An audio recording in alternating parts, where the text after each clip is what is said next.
We all go through life aiming for the best. But the truth is, most people feel like they're missing out on their true potential. As they gain self-awareness and spiritual wisdom, they realize how little they actually know about themselves and the universe. Even as they make progress, they often fail to recognize it. This leads to restlessness and a constant feeling of not being good enough. The key is not to succumb to these feelings. We all face challenges sooner or later. In fact, they happen for a reason, and we should embrace them as opportunities for growth.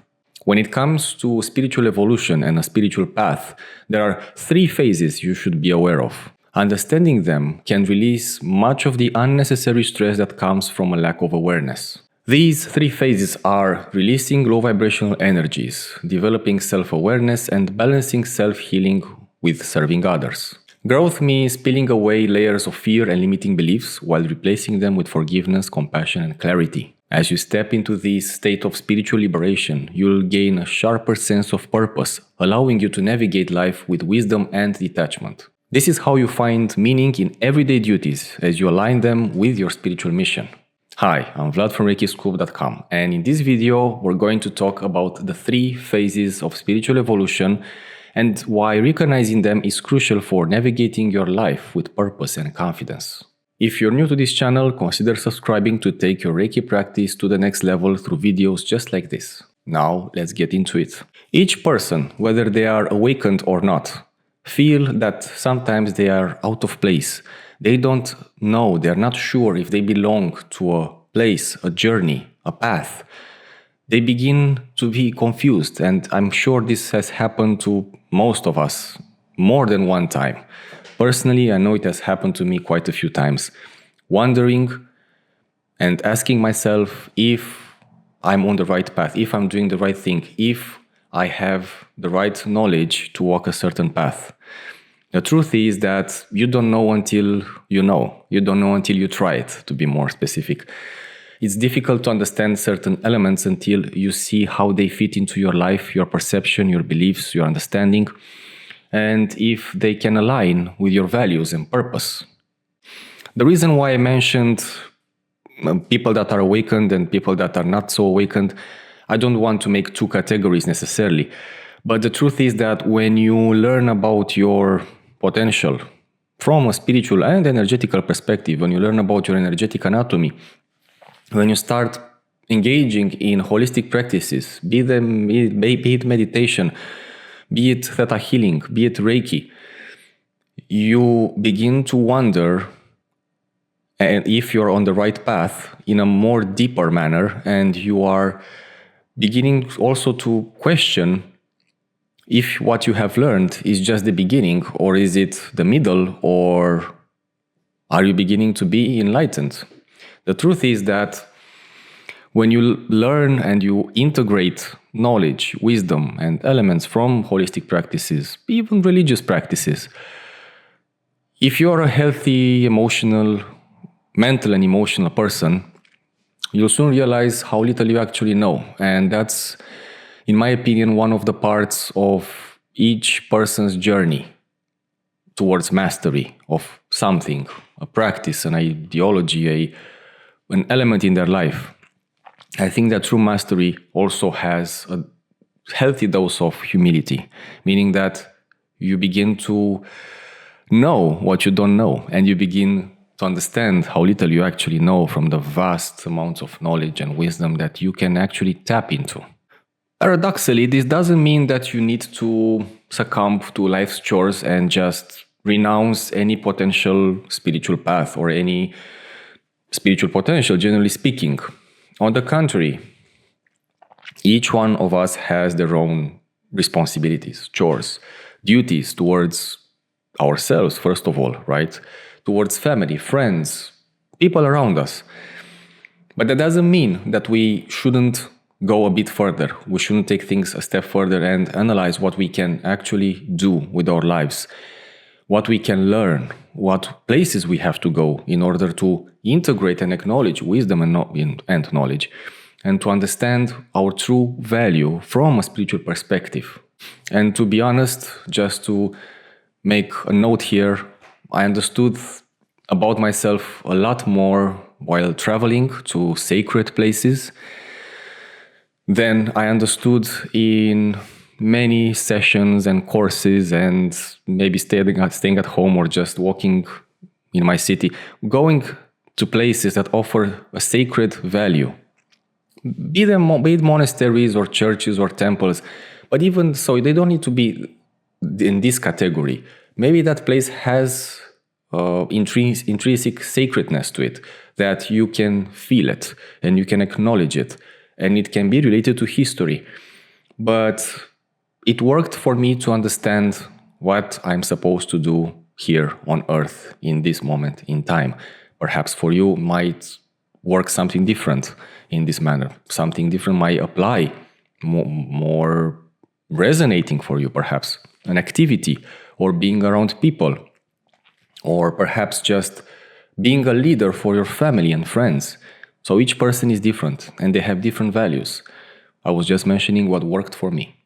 But there is a key aspect to each spiritual journey, each spiritual mission, personal spiritual mission, as you wish to call it. There are many names for it, but they mean the same.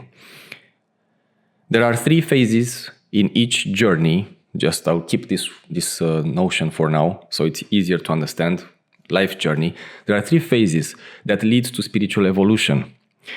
And these phases are connected to one another. And they manifest, for sure, they manifest different for you, for me, for another person. But the essence and the elements, the deep elements within it, remain the same. When you start walking on your spiritual mission journey, life's journey, there will most certainly be an amount of pressure that will gradually show itself in your life. And this pressure implies a bit more responsibilities, but not from a physical world perspective, but rather blending spiritual aspects, knowledge, wisdom, beginning to learn, attending courses, seminars that begin to teach you certain elements of another facet of reality and of life, blending it with the physical chores and responsibilities that you might have had until now. And this may come as a bit as a shock. How can you balance these two? How can you go back to your regular life and also integrate this knowledge? Because this knowledge really shifted your perspective. And how are you going to continue living the regular life? Well, what happens is actually this physical life with chores, responsibility in the physical world gradually changes, adapts according to this part, the one that's related to wisdom and knowledge from a spiritual perspective. It's not really the other way around, or if it is, it's a rare case. You adapt your physical life according to this, you mold it, you try to adapt it, for lack of a better word, to adapt it to this knowledge. And when this happens, you begin to slowly and gradually blend the two. And that's when you can apply the wisdom and knowledge for your daily physical life, filled with chores, responsibility, and what I've mentioned before. And the point is that, just to make another note here, a spiritual mission doesn't always mean that you need to isolate yourself in the mountains and learn to meditate. That can be the case for some. But most of the time, and for most of us, things are a bit different. Let me explain. The first phase means about understanding yourself in a more telluric, earthly manner. You begin to acknowledge the fact that you might have stress and anxiety, that you are in a constant struggle to make it better for yourself and for others. And that's when you begin to have grudges, maybe criticism, again, anxiety, maybe a little bit of depression. The first step is to acknowledge these elements and to work as best as you can with the knowledge and information you have from a spiritual perspective to just diminish them gradually. It's not easy. It's easier said than done. I know firsthand how that is. But it works, and you need patience. And when you do begin to work with yourself, you will see that you will manifest in a gradual manner forgiveness, compassion, and understanding towards yourself and towards others. So basically, in one sentence, the first phase would translate as peeling off the low vibrational layers that from the start are holding you back, and they are not useful for any kind of development, be it spiritual, worldly, or even in a business or a workplace. From the start, they need to be peeled off. The second phase is, as I mentioned, connected to the first, because they are connected, all three of them. So the second phase is an extension of the first, going a little bit deeper, when it's about having this judgmental of criticizing thoughts, because you begin to feel that you are a bit better than others, because you have worked with yourself to some degree, to some level, and you begin to have a little bit of ego that may settle in. Not too much, perhaps. Some people have more, some people have less. We all have ego, but depends how we manifest it and how we understand it and tackle with it along life. That's another note.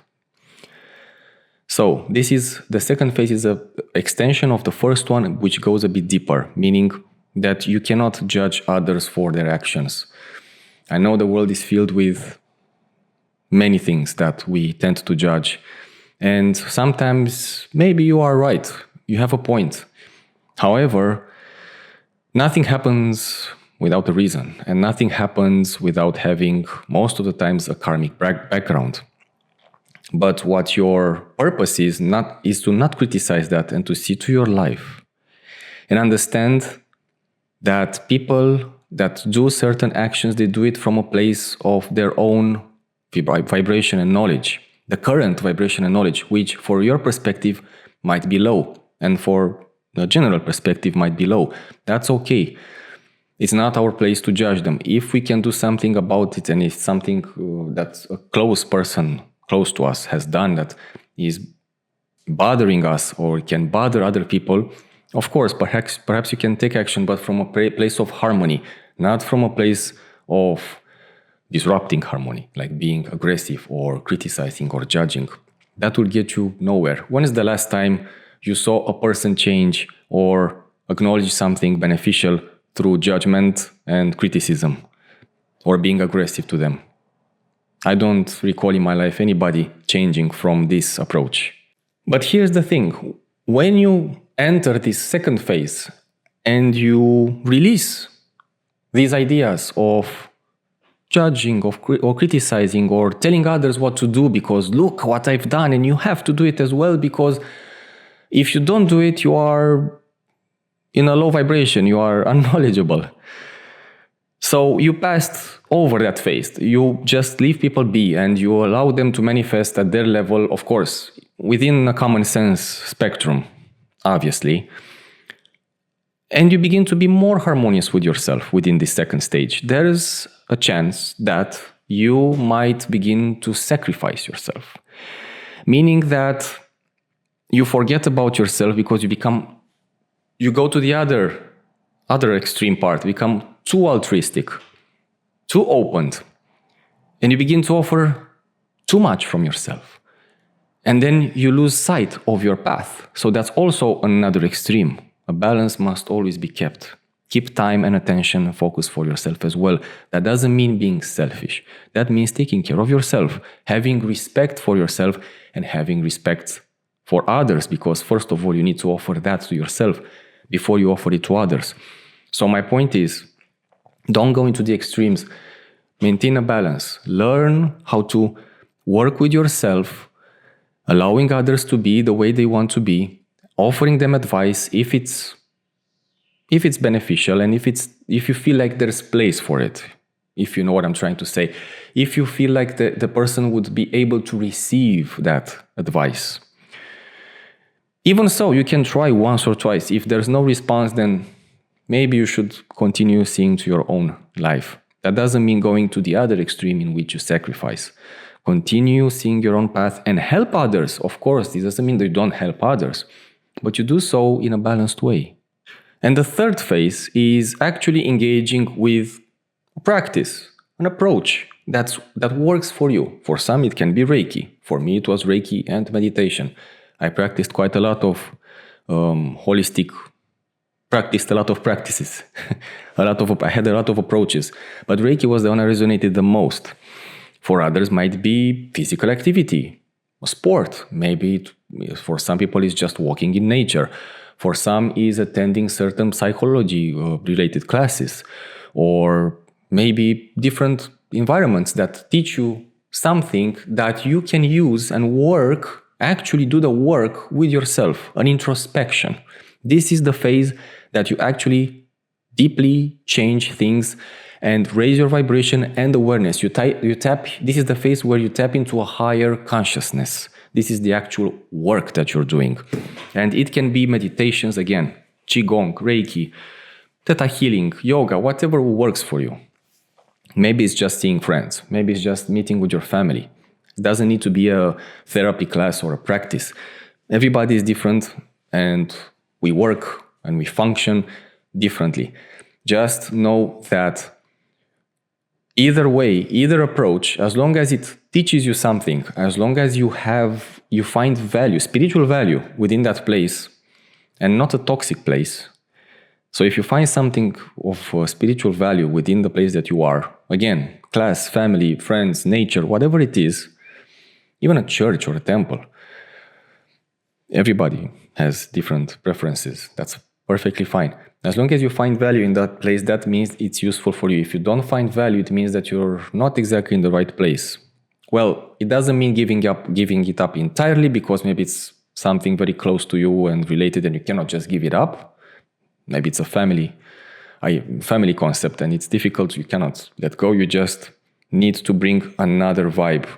When you thought that you find your peace there and you cannot find your peace, but you don't know any other place that can offer you a spiritual value and spiritual perspective, you need to work with yourself somehow and try to place those spiritual values within that family, as the example I gave. Because if it's a continuous toxicity in your personal life, it's difficult to grow. They hinder your progress. They place barriers without even knowing. It's not something conscious, it's something subconscious. And it's related to karmic debts and karmic imbalances. That's true. But that doesn't mean you cannot transform those.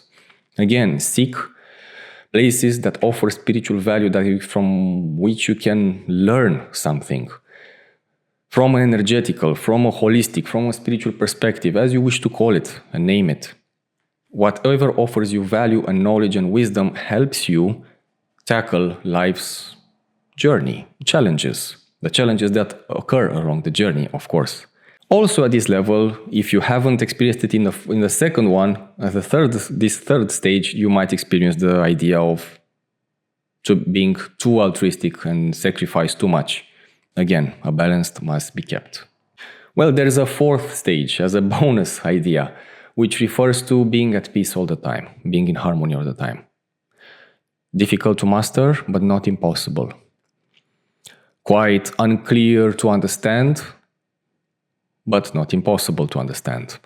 It's the ideal stage in which is like the alpha state of mind in a continuous manner. Whatever it happens, you know how to handle it and you are at peace within yourself. That's a moment of bliss. And the more you keep that, the more mentally and emotionally healthy you are. This doesn't mean to be selfish. This doesn't mean that you are not paying attention to other people's needs. On the contrary, you understand them, but you act from a place of detachment. You act from a place of harmony and from not engaging too much emotionally. I'm not saying engaging emotionally is bad. I'm saying when you do it too much, when you give from your soul, because there's another video regarding the soul. So when you consider your soul and yourself as a book, as I always like to mention this, you allow others to read the book and turn the pages. You don't give the book is yours. So how does Reiki fit into all this? Reiki is just one of the practices that can help you achieve what I have just mentioned. Through the self-treatment, through the meditations, the breathing exercises that it offers, Reiki is one of the most efficient ways of cleansing and growing from a spiritual perspective, cleansing from an energetic perspective and growing from a spiritual perspective. The thing is that it takes time, and very few beneficial spiritual practices offer true value in a fast amount of time. And even if they do, those that offer fast results, it usually means that you already have a background of spiritual practices. You have some experience with something. It doesn't need to be Reiki. But in this case that I mentioned, Reiki, again, is one of the most efficient ways of doing what I've mentioned and reaching a place of detachment and working with yourself, healing your mental, emotional states, working with your true inner self and with your soul and with your mind. It also helps you work with your shadow self, helps promote the universal life force energy, the light, as some people like to call it, within yourself. It helps balance the masculine and feminine concepts so that all that animosity that I was mentioning, the criticism and judging towards others, diminishes to a point that it disappears. You no longer no longer feel comfortable doing that. It feels unnatural to do those kind of things that are of low vibration, and that's how it should be. So my point is that practicing Reiki, even if you activate symbols on a daily basis, even if you don't have time for the self-treatment, but you still work with symbols using the cone of light, pillar of light, and meditating on symbols or just using them daily for cleansing, it still helps quite a lot because they have a certain vibration and they access certain manifestations of the universal life force energy.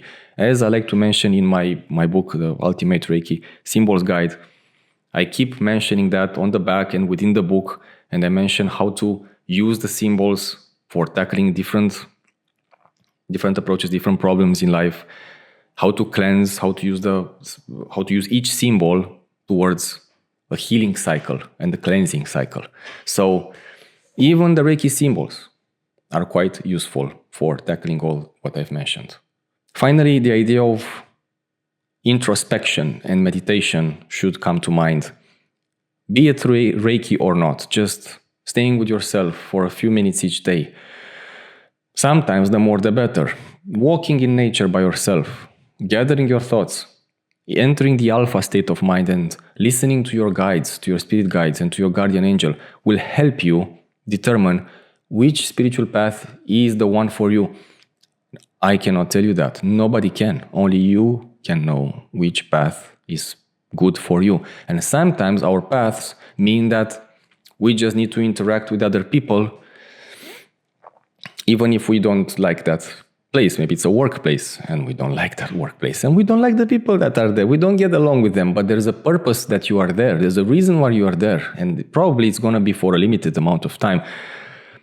But harmonizing with that place and with the people that you not so much enjoy, that's when you actually accelerate the detachment and the changing of that place, because that's when you learn that you need to be at peace even in the storm, even in this animosity. If you learn to be at peace and in harmony, even in this place and detached, that's when you accelerate the process of burning that layer. That karmic layer is not exactly burning, it's just diminishing that layer, healing that layer to be more precise. And remember that sometimes, most of the times, when something bothers you, I don't mean in an extreme situation. I mean, generally speaking, within a discussion, a conversation, an action. Okay, an action that has a dose of common sense.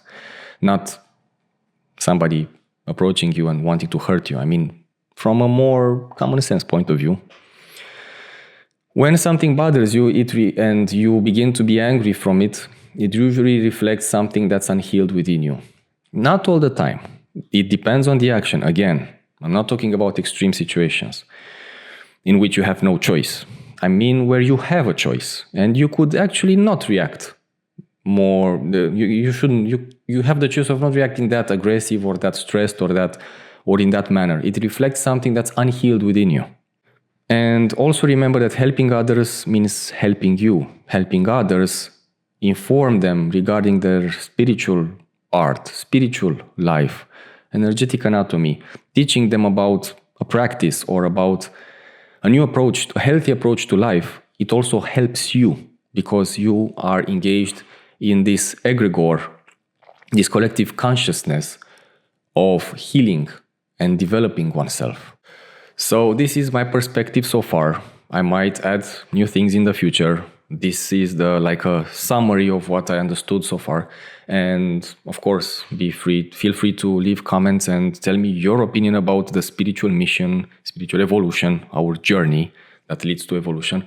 What's your opinion and how do you see it? And what have you experienced, at least in short? You don't need to explain all of it if you don't have the time or patience, but at least things that really mattered to you, that really changed or shifted your perspective for the better.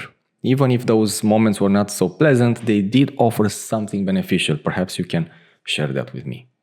So thank you for watching until the end. If you enjoyed this video, give it a thumbs up and consider subscribing to help other Reiki enthusiasts find it. Also, if you're struggling to stay consistent or you're ready to bring Reiki back into your life but don't know where to start, join our 21 Reiki challenge, where we practice Reiki together for 21 days. You can find the link in the description below. Many blessings, and I'll see you in the next one.